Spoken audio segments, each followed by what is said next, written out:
Ok. Então, seguindo aqui nossa análise, a gente chega num ponto bem crucial, né? As implicações sociais e éticas da pesquisa em inteligência. Exatamente. Até agora, a gente olhou muito para os dados, para os achados científicos, mas e as consequências disso tudo para a sociedade? Pois é, agora a gente entra num terreno assim onde a ciência encontra valores, ética. É delicado. E este capítulo que a gente está vendo, ele aborda uma questão bem central.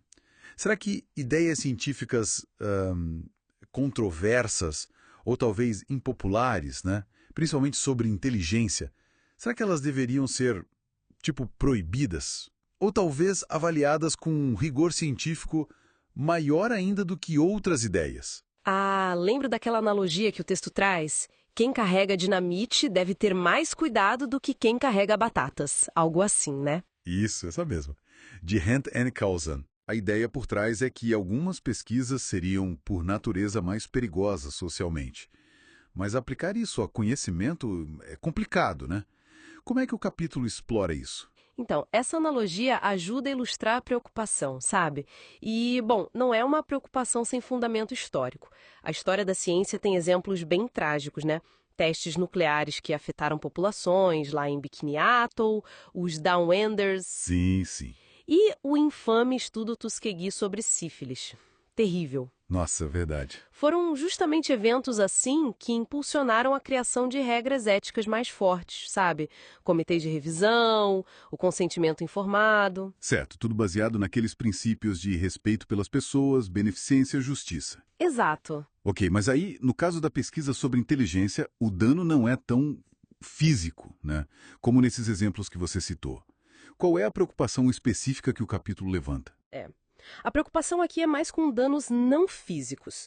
Argumenta-se, por exemplo, que pesquisar temas como diferenças médias de QI entre grupos raciais, que isso poderia ter consequências sociais negativas e desproporcionais, especialmente para grupos que já são mais vulneráveis ou historicamente marginalizados. Hum. Que tipo de consequências, por exemplo? O medo é que usem isso para justificar cortes em programas sociais, essas coisas? Exato. Esse é um dos receios. Com certeza. Outro receio é que possa, sei lá, diminuir a motivação, a autoeficácia de membros de certos grupos, gerando o que chamam de profecias autorrealizáveis negativas. Quer dizer, a própria expectativa ruim acaba ajudando a causar o resultado que se temia. Entendi. O capítulo até menciona autores como Rosé e Courtney, que chegam a defender a proibição total desse tipo de pesquisa, por acharem que o dano é meio que inevitável ou que a sociedade, talvez por ser muito racista, não está preparada para lidar com essa informação. Nossa, proibir pesquisa. Isso só extremo, É. quase censura, né? Quais são os contra-argumentos que o capítulo traz para essa ideia? O primeiro ponto é justamente esse. Seria uma forma de censura, né?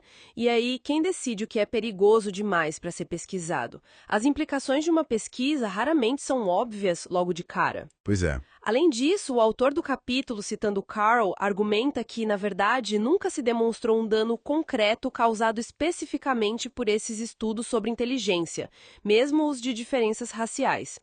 Pelo contrário, ele aponta que tentativas de censura, essas sim já causaram danos reais a pesquisadores, perda de emprego, difamação, coisas assim. Tá, entendi a crítica à proibição total. Mas é outra ideia.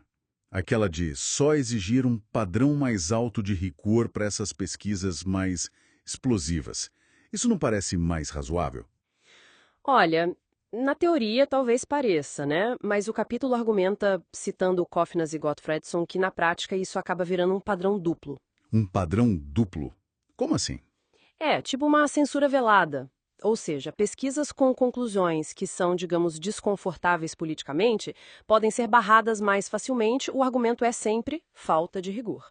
Ah, Enquanto outras pesquisas, com resultados talvez mais alinhados ao que se espera, ao politicamente correto, talvez não enfrentem o mesmo escrutínio crítico na revisão por pares, sabe? entendi. E quem exige esse rigor extra raramente se propõe a fazer a pesquisa correta, né?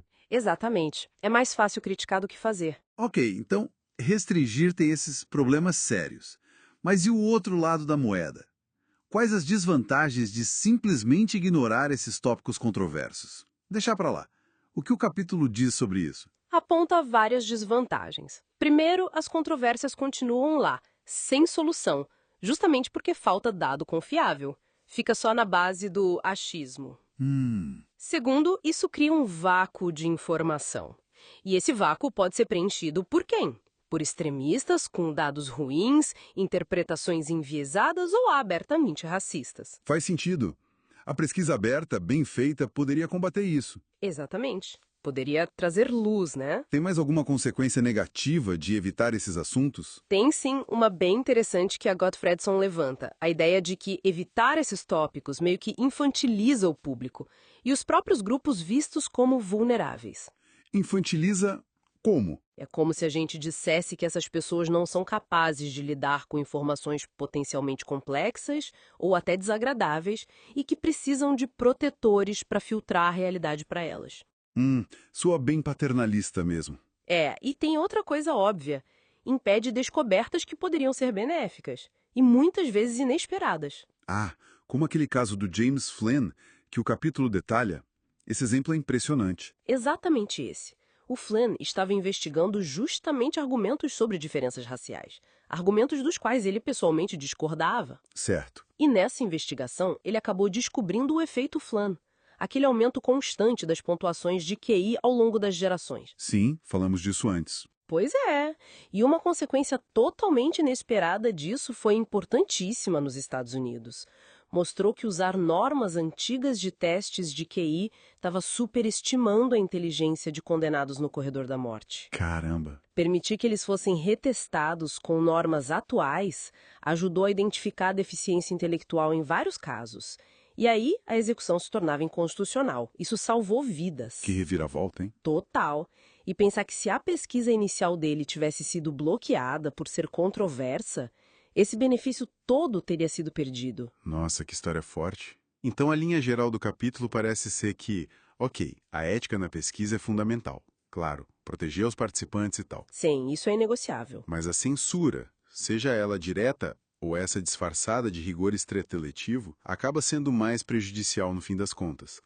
A aposta é que mais conhecimento é melhor do que menos conhecimento. Parece ser essa a conclusão do autor, sim. A menos que se prove de forma muito clara e conclusiva que os danos de uma linha de pesquisa superam e muito os seus potenciais benefícios. E, segundo o autor, isso não foi feito de forma convincente para a pesquisa e inteligência. Então, a abordagem defendida é a investigação livre, aberta, mas sempre, sempre dentro dos padrões éticos universais de proteção aos participantes. Muito interessante. Isso tudo deixa a gente com uma pergunta no ar, né? Para a gente pensar mesmo. Como é que nós, como sociedade, podemos encontrar o equilíbrio certo entre o valor que a gente sabe que a livre investigação científica tem e a nossa responsabilidade ética genuína, especialmente quando a ciência mexe com esses nervos tão expostos da sociedade, sabe? Como fazer isso sem cair nem na armadilha da censura fácil, nem no alarmismo exagerado? Fica aí a reflexão.